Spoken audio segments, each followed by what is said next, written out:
Greetings, my dear viewer. You're on the channel The Price of Cheating. The channel is for those who appreciate traditional family values and condemn adultery. So be sure to subscribe to the channel. Let's get started. Entering the living room, Laura stared at the flickering TV screen. It was a kind of battlefield, the only weapon she could use to capture her husband's attention. "Honey, I can't see anything because of you. Can I move over?" Mark fired back incessantly. "No way! You will listen to me whether you like it or not." "But this is an interesting show. They are on the verge of an incredible discovery. I can't miss it. But if you don't turn it off immediately and start listening to me, you'll get a monumental revelation right in the forehead." Mark sighed dramatically and finally gave up. Okay. So what devastating news do you have?" Laura took a deep breath and adopted the kind of serious tone that might belong to a newsreader announcing a disaster. "Listen, Mark. I've come to the conclusion that I'm leaving you." Mark paused, raising his eyebrows as if solving a complex mathematical equation. Then, almost without thinking, he replied, "Well, okay. And when will you be back? Oh, by the way, could you grab some pancakes at the bakery on the way home?" Laura froze, unable to comprehend the absurdity of his answer. "I can't believe it. I broke up with you and there's no turning back. It's a pity. Well, good luck. I'm going to miss you. Can I go back to my show now?" "Is that really all you can say? Does my leaving mean nothing to you after 10 years of marriage? Aren't you going to express any real emotions?" In response, he smiled and said, "How about not forgetting the house keys? Seriously? And what about the sincere, 'Why are you leaving, my dear?' Or the desperate, 'Please don't leave. I can't imagine life without you.' Damn it, even a fiery, 'To hell with you and the horse you rode' will show that you care. Let's look at the passion. I've dedicated a decade of my life to you. I invested time, energy, and money in our home and our life together. I was there for you, physically and emotionally, whenever you wanted. I remember every special occasion, your birthday, Christmas, Valentine's Day, our anniversary, even Mother's Day, even though you haven't become a mom yet." "Wait a minute. Are you pregnant? Is it really because of this? You must be joking. Do you really think that I will leave if I have a child?" "Well, if it's not my child, then maybe I would have left." "Are you seriously accusing me of cheating? How dare you? How could I spend so much time with a pathetic scoundrel like you?" "It seemed to me that this was a reasonable assumption based on your behavior. Let's take a closer look at this, huh? You suddenly dropped a bomb. You're leaving. No explanation, just a sudden departure. It's hard not to wonder if there is someone else in this situation, perhaps another man, who has caught your attention. If this is the case, then most likely you have already taken a step forward with him, and who knows, maybe there is a chance that you are pregnant. My guess is not so far-fetched, is it? I'm not dating anyone else, but your indifference to my feelings makes me reconsider my options. Before you leave, can I ask you something? You're finally showing interest. What's on your mind? Would it bother you if I asked your sister out when you leave? Wait, do you want to date my sister? What makes you think she'd be interested in you? Well, let me remind you about that Christmas at your parents'. After a few glasses of champagne, your sister leaned over to me and whispered that if I ever got tired of it, then I should call her to get real pleasure. And it wasn't just once. She brought up the subject several times, and let's just say her choice of words became more colorful. You're a liar! Why is she even considering you when she has David? Honestly, I have no idea. She's just tired of sharing it with you without getting anything in return. Really? Do you think I'm sleeping with my sister's husband? I am very mistaken that you are sleeping in this bed with him, although I can only wonder why he still wants you after the first time. You dirty animal. Tell me, why don't any of the men want me? I'm constantly being looked after by guys, and if I wanted to, there would be another man in my bed every night. But you know what?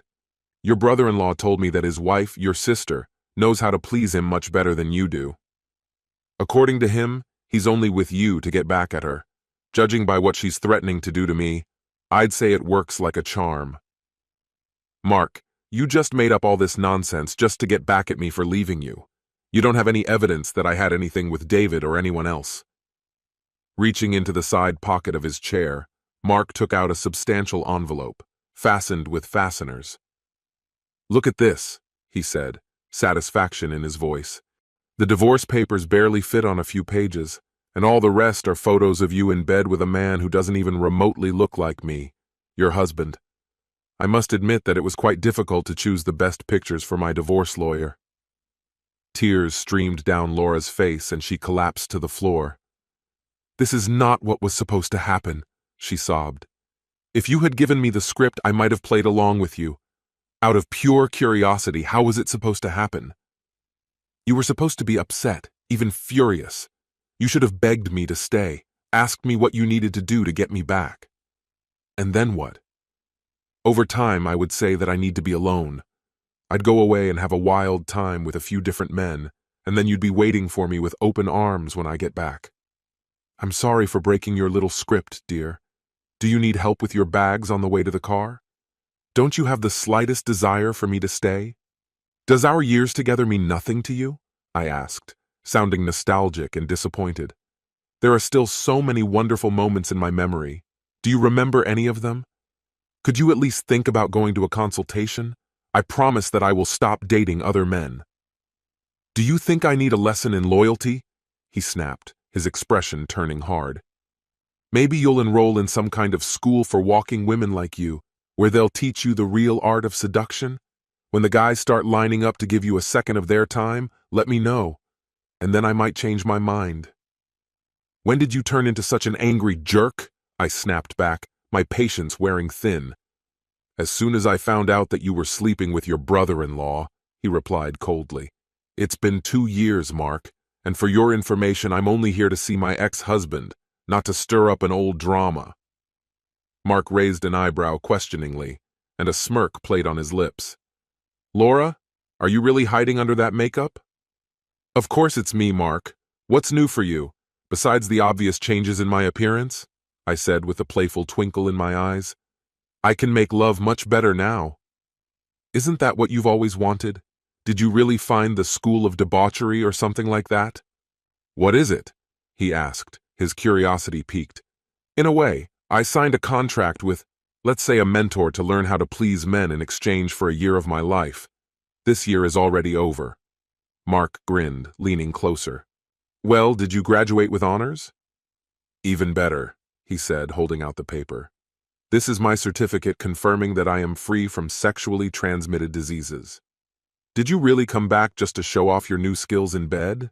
he teased. "Maybe, yes. But how do you know that I haven't moved?